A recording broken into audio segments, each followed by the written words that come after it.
Hey Jerry, here's your private tutorial on how I tie the Rocky Boatman. This is tied on a Dai Riki 075, and I use this hook for a couple of reasons. One, it's a very heavy wire, and pretty good sized fish in North Park, so having a stout hook is good. It's a short shanked hook, which means that the relative gap is bigger. That's never a bad thing, but in this case it helps this thing ride upright. The bead, this time it's a tungsten, 1/8. You can use brass, you can use glass, and I try and keep a little bit of each around. The thread's 8/0. I don't really have to bind anything down terribly tightly, and using an 8/0 thread is going to let me keep down the bulk for a step. It will become obvious here.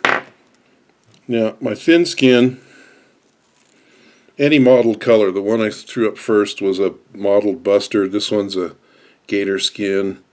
Yeah, about the gap of the hook seems to work, maybe a little less. What I'm going to do is cut the corners off. Cut this to a little bit of a point. And the reason is I want to tie it right there on the eye of the hook where I started my thread. Just a couple of turns. Let's get that squared up. Then I'm going to fold it over the front and lock it with a couple of turns. Now these Montana fly beats don't have very big holes in them, so keeping it small lets you slide that up.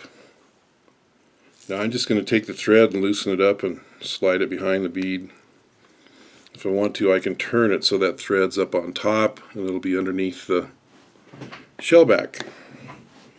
Now I tied this Thinskin in. It's got a natural curve to it, and I used to tie it so that the natural curve would fold over the back, but I found that all that did was it exposed the print, and the print would wear off and you just end up with a clear wing case. So I've tried to reverse this and then use some clear cure goo to firm it up. Yeah, I like yellow for Twin Buttes and North Delaney, and I might start tying it in an even brighter yellow, but for now this one is a UV light yellow, and we'll give the old ultraviolet theory a try. I want to dub this pretty tightly. I'm going to do a couple of layers so I don't worry too much about taper or anything. I just want to get a layer of dubbing on there and come back to the middle. And for legs, I'm using a speckled centipede legs. And I want them to be down on the lateral line on this thing. Now I'm going to tie one in on the near side and just fold the rubber over to the far side and catch it right in the same place.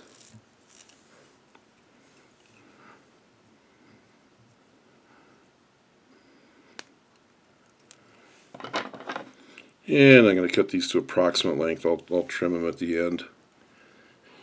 But you want to get them down along the lateral line on this thing, because when you fold this wing case over and tie it down, it's going to cup. And if your legs are too high, it'll just fold those legs down.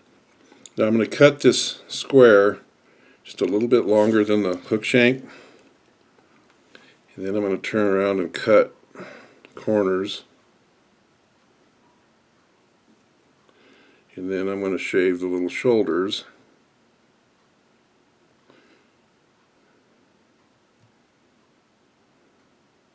I wish I had a tool to make it round, but this is as close as I can get.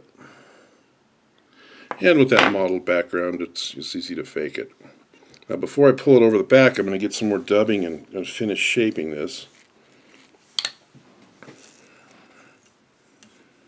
And now I'm going to go to a little finer dubbing noodle. because I need to control a couple of things. I want to fill it in right behind the bead so it stays forward. I want to get a couple of turns behind the legs so I cover in that little, it shouldn't really matter, it's going to be covered with the shell back. But just get some dubbing in there.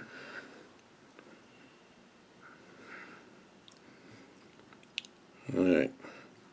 Now notice my thread is hanging not right at the back of the bead, but from the dubbing. So when I fold this over, I'm going to get a little bit of a shroud out of that. And that's about the right width. It didn't come down far enough to push the legs down. It did a little bit, but I'll just sweep those back. And you see how the head's kind of bulging out? That tells me I prefer to have a little more dubbing under there. I want to get it as big as I can.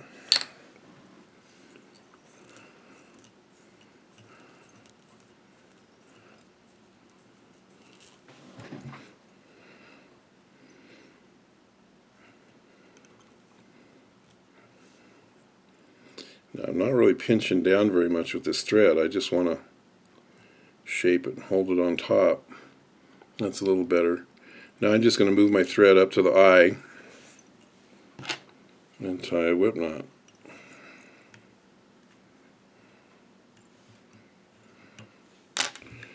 Now this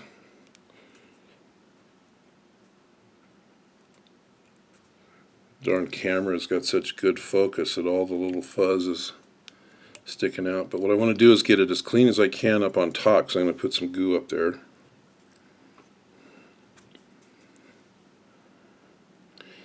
And you want one that's flexible. If you just use any old clear cure goo, then the first time this thing comes up, the shell back will pop off. And this Bug Bond fin works pretty good. I guess they call it original light. Yeah,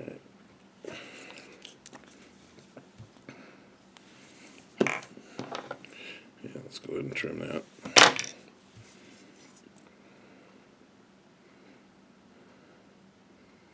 And I'm just going to push that around until it gets to all the edges. And then give a little bit extra at the front so you get kind of that humped look.